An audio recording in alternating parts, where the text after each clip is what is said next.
The founder of our local Tenant to Towers Run and Walk, Jan Ganzel. Jan, welcome to our show. Hi, Bart. Good to have you. Good to see you again. Yeah, good to see you. Jan is someone that brought this event to the community, and being a public safety officer with Blackburn Leone, and I think a former resident of New York City. That's correct. This is close to your heart. It is very close to my heart. Born and raised in New York, and was on the job here in Michigan when September 11, 2001 attacks happened. And so it plays a part of everything I've done. And we need to remember those things. And the further west you get from New York, the further time goes since that date, we tend to forget some of these things. And there are so many stories and so many heroes that lost their lives that day, and those that are continuing to serve as a result, that we just need to honor them. Yeah, I was in New York City on the 1-year anniversary, and it was as if it happened yesterday. Yes. How people felt, and it's going to be that way for a long time. Yes, it will. Yeah. And the further you get away geographically, but in time, I know you fear people won't remember this. Yeah. I have children, all of our children that were not alive then. They don't know the stories behind it. Their teachers in schools don't know the stories behind it because they were that age when it happened. So the only way for us to keep that memory alive is to do events like ours, tell the stories of heroes like Stephen, and just honor their memories. All right, let's hear a little bit about Stephen, who the Tunnel to Towers is named for. Correct. And the tunnel is tell the story. So Stephen Siller was a firefighter with New York City Fire, Squad 1, probably one of the most elite rescue units there. He's a father of 5. He was orphaned at the age of 9, raised by his brothers and sisters. On that morning, he had gotten off duty, was on his way to go play golf with his brothers when the first plane hit the towers. And so he knew he was going back to work. Called his wife, said, "I'll be home later. Tell Frank I'll catch up with you guys later." He lost his life when the towers came down. But the story behind him is that he drove back to his station. The truck was already gone. So he's like, "I still got to go." Grabbed his gear and drove into Brooklyn. Got to the Brooklyn Battery Tunnel. And that tunnel was now closed for security reasons because the second tower had been hit. We knew it was an attack. He put his gear on, 65 to 80 pounds worth of fire gear. He ran 2 miles through the tunnel under the Hudson River, another mile when he got out the other side, caught up with his crew, and lost his life when the towers came down. Wow. Yeah.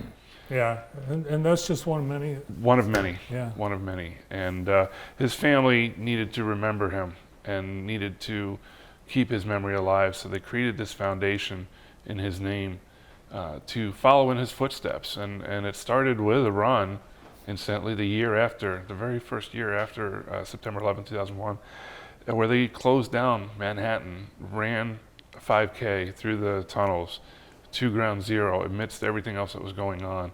And since then, it's blossomed into the events that we have nationwide, 75 events nationwide, raising millions and millions of dollars every year to take care of our wounded vets and our lost first responders. I'm really glad you do this, Jan. It's grown every year. You have a lot of participation among those in first responders, firefighters, police, public safety. Right. It's very important to them. It is, and we love to grow that every year. And I'd like to add too that while it is first responders and we take care of them, it's not just for them. We want the public to come out and participate, and even just stand there and cheer them on, and wave a flag and pat them on the back, and just enjoy being the way we felt on September 12th, 13th, and 14th, 2001. Let's just celebrate it. So this year, it is happening on May 20th, and hopefully it won't rain this time. Yeah, we got a little wet last year. Yeah, but you know what? You still had people turn out. I mean, it poured.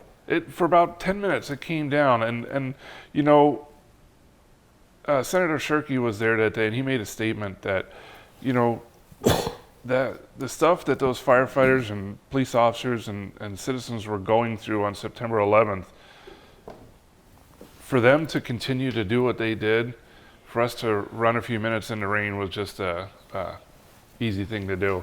But you know what? You look at some of the pictures from last year, There wasn't a person there that didn't have a smile on their face. They didn't care that it was raining. They were just happy to be there, happy to be Americans, and happy to celebrate. And it was a great day. We raised still almost $30,000. We had over 300 people cross the finish line, and not a complaint was had. So the rain definitely wasn't fun, but we're going to do it anyway.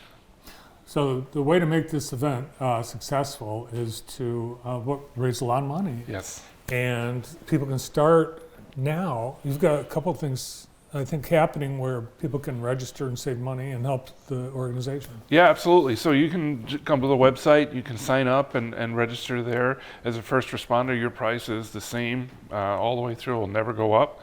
Adults, your price right now, we'll run occasional promos for it, but right now we want you to register, sign up, to participate, to just donate money. If you have a local business and want to sponsor, we can work a sponsorship package around whatever your needs are. But Texas Roadhouse is one of our biggest supporters in the area, and we have our first donate night coming up tomorrow night, as a matter of fact, where if you come in, you can order food to dine in, to eat out, and if you mention Tunnels and Towers, they donate 10% of your bill back to the event. That's awesome. Yeah. So let's call in takeout or stop in and have dinner at Texas Roadhouse Tuesday. Yeah. And this past weekend, I know you had a discount for early signups. Did you get it? We got a few people that jumped on there. We tried to jump in with the Luck of the Irish St. Paddy's Day weekend, and we try to tie in with some special events like that. We got some people that took advantage, but we're sitting really well. We're hoping have a great event this year, and the way it grows every year, I'm sure we will. There's also opportunities to be a sponsor. What are some of the sponsor levels? So you can sponsor anywhere from a memorial sign in honor of a first responder or an armed service member that you've lost for $100. You can go anywhere up to $10,000. We will, but if your budget is $35, $20, we will work something out with you. We want you to be part of it. We want to recognize our local businesses and our local opportunities. Private citizen want to donate, we'll take those too. Nice. Yeah. And the foundation, they help families of firefighters and first responders, right? Correct. So if a serviceman comes back catastrophically wounded, we will build them a mortgage-free home that's adapted to their needs.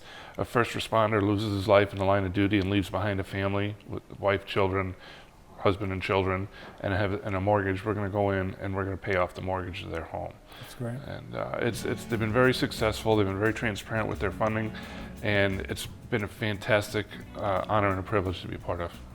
Well, Jan's been with it from day one and puts this all together for Jackson. We appreciate that. And thank you for coming in. Thanks for having me, and thanks for all your support over the years. You bet. It's happening on May 20th. Get that date on your calendar and you start registering right now for Tunnel to Towers. Thanks to Jan Ganzel.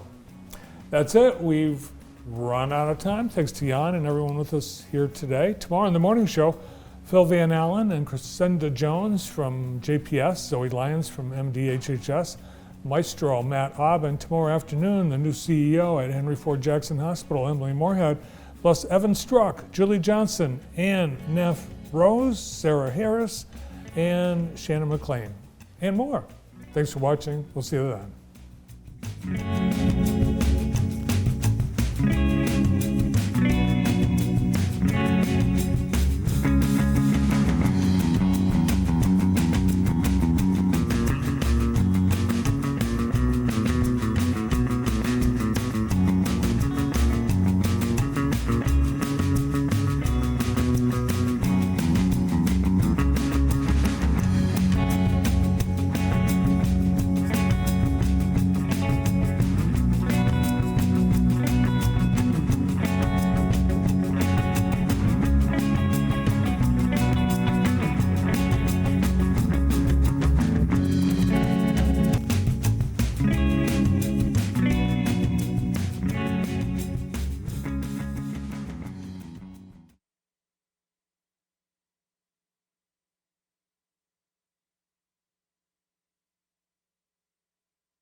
Welcome to this week's episode of The Locker Room, brought to you by County National Bank.